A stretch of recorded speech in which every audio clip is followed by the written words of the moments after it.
वही जगह पे ठीक थे। ये ठीक नहीं है, आप बैठ जाइए, ऐसा कुछ नहीं है। आप सिर्फ हमारे वचन के पर ध्यान दो जी। तो ये पहला जो कदम है अध्यात्म का जी, ये 5 मुद्राएं हैं, खेचरी, खाचरी, गोचरी, अघोचरी और उन्मुनी जी। इसमें 88,000 ऋषि मुनि, 80,000 पैगंबर और जितने जति सती सीधे जी, वो वही मुद्रा से सीधे जी। और उस मुद्रा में करना कुछ भी नहीं है, उसको नासिका की अणि अग्र पर ध्यान करना है जी। दोनों आंखों से खुली रख के जी, इस तरह से देखो।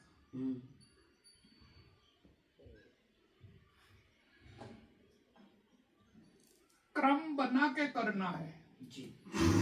आज 1 मिनट, कल 2 मिनट, परसों 3 मिनट, चौथे दिन 4 मिनट, इसी तरह से सने सने बढ़ाते बढ़ाते 16 मिनट तक ले जाना है जी। अगर 16 मिनट तक जो आपने कर लिया जी, नासिका की अणि अग्र पर ध्यान, तो चित्त अपना थीर करो नासिका अग्र नैन, श्वासा देखो दृष्टि से, तब पाओ सुख चैन। जो 16 मिनट आप पहुंच गए तो तुम्हारा ये जो आज्ञा चक्र है वो स्पंदित हो जाएगा, जागना शुरू हो जाएगा। वो जब जागना शुरू हो जाता है तो हमें थोड़ी वो खुजली आने लगती है।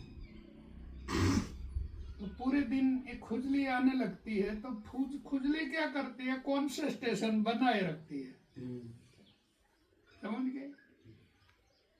तो 16 मिनट तक आपको पहुंचना है, ये पहली विधि है अध्यात्म की जी।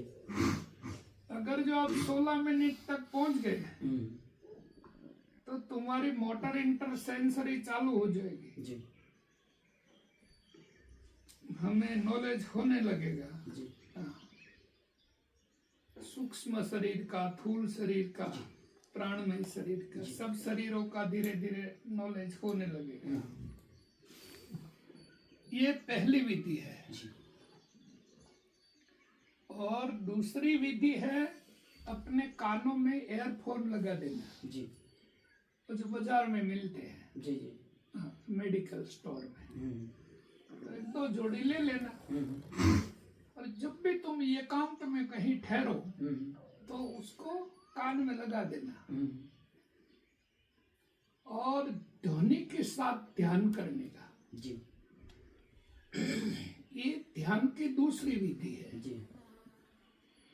तो कान में ध्वनि सुनाई देता है जी, नाद बोलते हैं जी। तो जितनी भी उपासना करो, नाद ब्रह्म की उपासना करो, कान के मूल में नाद सुनाई देती है। पहले तो धीरे धीरे सुनाई देती है, तम जुगनू जैसे जुगनू उड़ता है इस तरह से कमरा बोलता है ना, फिर धीरे धीरे वो चैनलाइज हो जाती है जी। तो ध्वनि के साथ ध्यान किया करो एकांत में बैठ के जी।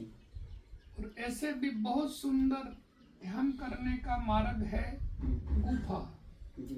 जैसे ये पहाड़ी इलाका होता है, इसमें नेचुरल गुफा होती है ना जी। तो उस गुफा में हमिंग होता है। जो उस गुफा में हमिंग आती है ना, तो नाद में बहुत सरलता होती है। हमें नाद ब्रह्म की उपासना करने में अगर कोई गुफा मिल जाए तो सबसे बढ़िया। कोई अंदर होना नहीं चाहिए, एकला होना चाहिए। तो इस नगरी को 10 दरवाजा, बीच में पवन का थंभा, आवन जावन कोई ना देखे, वही बड़ा अचंभा। नाद ब्रह्म की उपासना करो, ये दूसरी विधि है। तीसरी जो विधि है ये सोहम की है। इसमें नासिका से नाभि तक हमें जाप करना है सोहम मंत्र का। मगर इसमें मन का यूज नहीं करना है जी ये सुमिरन है जी तो ये श्वासोश्वास में होनी चाहिए। श्वास जो बाहर से भीतर आती है उसमें सो और जो भीतर से बाहर जाती है इसमें हम। तो इस तरह से मनोविज्ञान से इसको नहीं पढ़ना या पढ़ना है। सांसें जो हमारी नेचुरल चल रही है हम मेंटली इस सांसों के साथ जुड़ जाना है। इस तरह से देखो ये सो ये हम बाहर निकल दिया।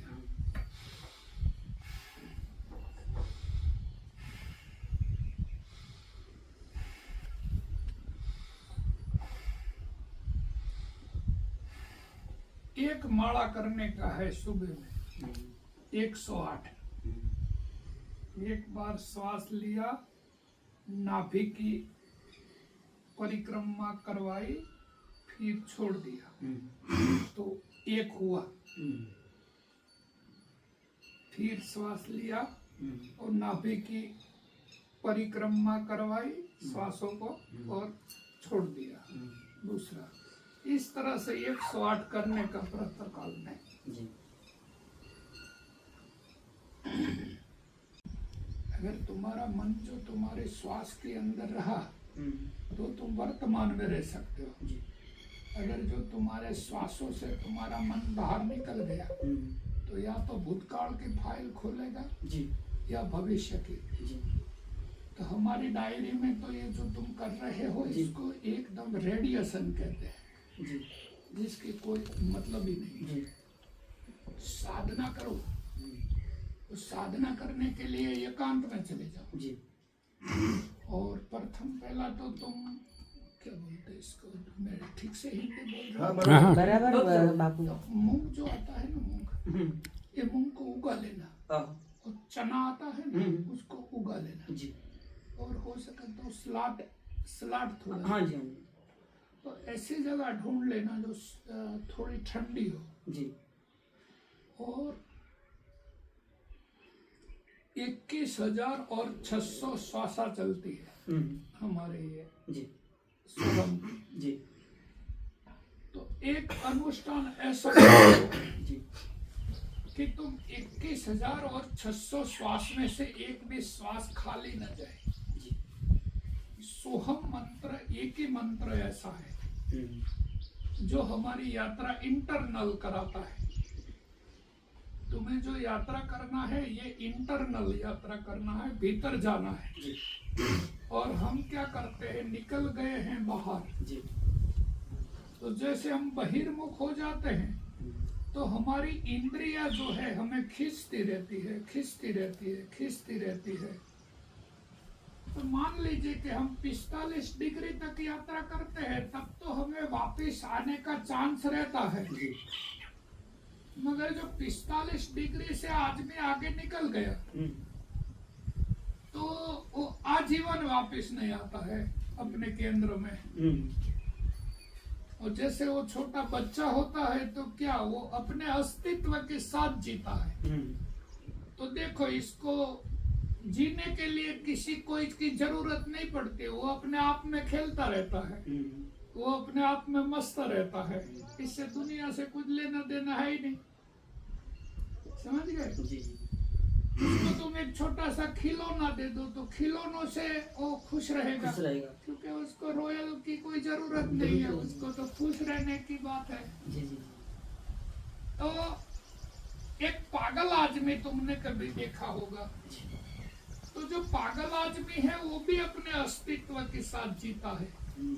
अगर मोदी सरकार भी आके कहे कि भाई हम मोदी सरकार है भारत के बहुत टॉप बड़ा प्रधान है तो भी वो पागल कहेगा कि अरे तुम दिल्ली जाओ यहाँ क्या कर रहे हो हमारे मोरा लेवल में से।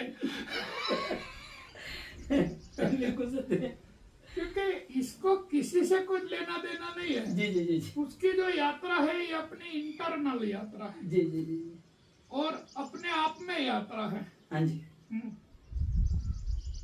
तो पहले तो साधना का जो शिखर है उसको सर करने के लिए एकांत चाहिए। जी और अच्छे से जो कोई एकांत मिल जाए जी सबसे सुंदर साधना होती है हिमालय में। जी और हिमालय की पहाड़ियों में ऐसे भी लोग हैं जो सेवा करते रहते हैं। अपन को तो चावल चाहिए और क्या चाहिए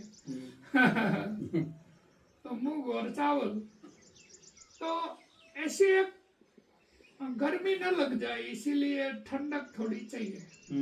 तो ऐसी एकांत जगह देख के एक बहुत सुंदर अनुष्ठान करो सोहम मंत्र का। देखो ये बात को याद रखने का है कि मंत्र जैसा भी हो